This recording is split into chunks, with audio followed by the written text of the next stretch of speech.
I said I wasn't going to school y'all about genetics versus epigenetics, but here I am. So let's get into it. The minute you bring up natural hair, all of a sudden everybody got their PhD in genetics. Everybody knows why the hair is not growing, and we just blame it on genetics.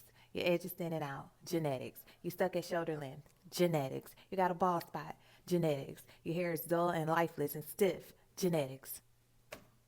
At what point did you stop and say to yourself, maybe it's me and not my genetics? Maybe it's what I'm doing, what I'm thinking, what I'm not doing. Like, does anyone have any accountability in their genetics?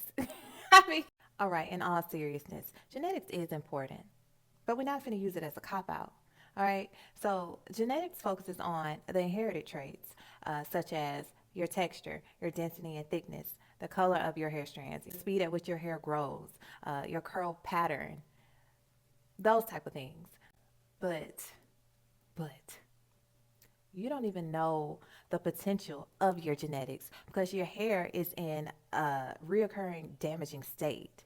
So let's get into epigenetics, all right? Because it's whooping your ass. All right, so when it comes to epigenetics, that refers to how your behaviors and environment affects how your genes are expressed. So it's what you're doing day in and day out um, that regulates or determines if, example, you're predisposed to thick, curly, coily hair, right?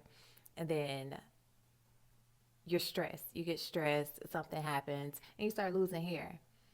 Genetically, you're supposed to have this thick, gorgeous, coily, beautiful hair, but because of your circumstances, you're losing hair, it's thinning out, and it's not as curly or coily as it should be by genetics, right? Epigenetics are focusing on your diet, what you're eating, what you're putting in your body, how much water are you drinking, are you getting enough sleep, are you exercising, if you live in a dry climate, what products are you using? The thing with epigenetics is it's reversible. Your epigenetics are reversible. Your genetics, you can't do anything about, right? Your thinner hair or your thick hair that you're predisposed to, that's pretty much set.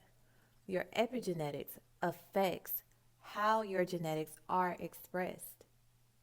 Does that make sense to